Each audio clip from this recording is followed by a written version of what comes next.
When my mother died, I felt like everything had ended. I had recently turned 26 and was making plans for the future with Mason, my fiancé. We lived a few blocks from my old home. And until that awful call arrived in the middle of the night, everything seemed to be fitting into place. Only two words came out of my father's shaky voice. She's gone. There was a blur at the funeral. Family members and friends traveled from all around to bring casseroles and sympathies. I recall clutching my father's hand at the funeral. He seemed hesitant to release the one thing that still bound him to her, as seen by his firm grip. His high school sweetheart had been my mother. They had been wed for more than 3 decades. I couldn't fathom the suffering he was experiencing. In the weeks that followed, I found myself going to see him more frequently. Initially, it was only to confirm that he was eating. After that, it turned into an emotional check-in. After a while, I started cleaning the place and doing laundry there once more, just like I had done as a teenager. The house had remained the same, but it felt empty without Mom. Empty. It resembles a shell of the house that once stood. About 3 weeks after the funeral, I dropped by one afternoon with some groceries. He entered the kitchen when I was organizing items in the refrigerator. Appearing especially solemn, "Jessica," he uttered in the strong voice he reserved for important matters. "I must ask you a question." I turned to face him. "How are you, Dad? I want you to return to my house. Only for a short time." I stopped. "What? Why? Mason and I are known to you," he softly interrupted. I am aware. This house is simply too quiet. I've been having trouble sleeping. I eat dinner by myself. I wake up by myself. I'm not accustomed to it." I could see the anguish in his eyes, the isolation. I hadn't noticed any melancholy, not even at the funeral. I gulped down the lump in my throat. "All right."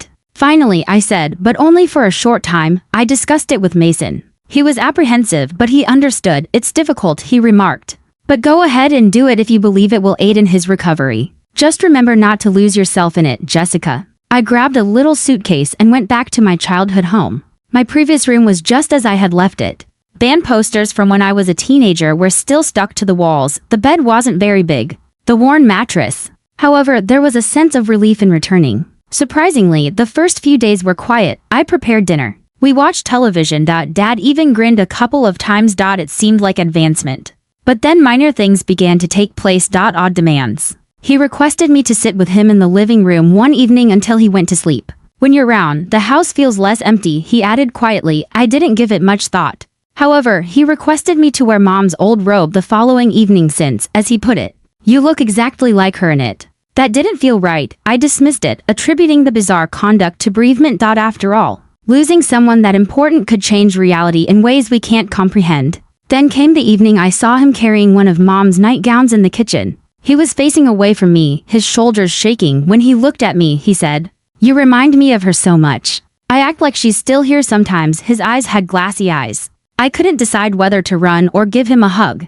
I remained. I gave him comfort. On the inside, though, I began to doubt everything. Was this a typical grievance, or was he becoming caught up in something else? After a few nights, everything became horrifying and apparent. We were eating dinner together. Only meatballs and spaghetti. A straightforward supper. He slowly buttered his bread before turning to face me. "I've been considering moving on," he remarked. I grinned in relief. "That's excellent, Dad. Mom wouldn't want you to live alone all the time." He gave a nod. I concurred. However, I don't desire a new partner. I'm looking for someone who can relate to me. Who knows what this house is? Who am I?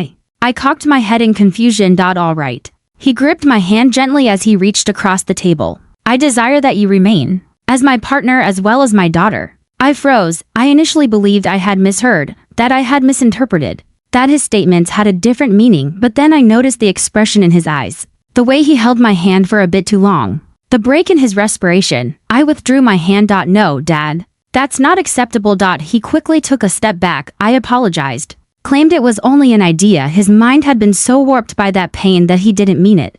Although I didn't believe him, I nodded. I gave Mason a call that evening. I filled him in on everything. He remarked to Jess, "You have to leave."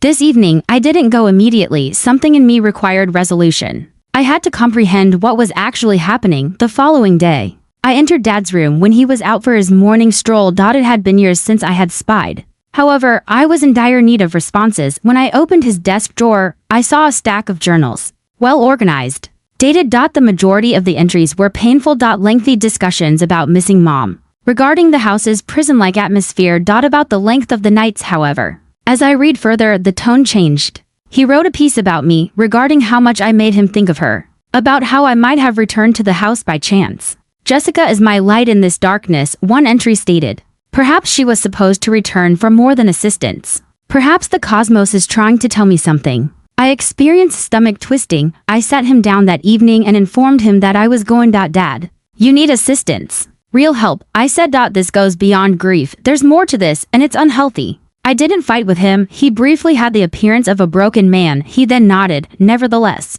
you're correct, he murmured softly. I've been lost. I went back to Mason's house. It was like entering another universe. I slept for 12 hours straight on my first night back. And I started crying when I woke up.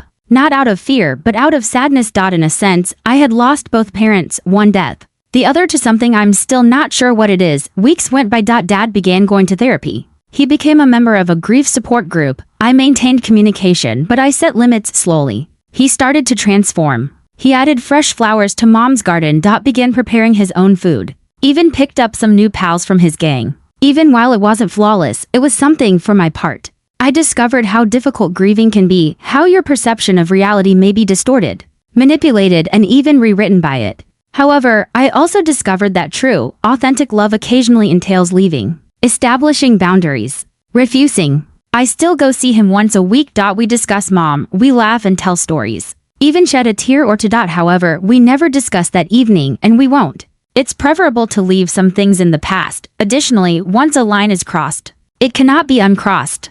However, recovery is still feasible. Despite anything.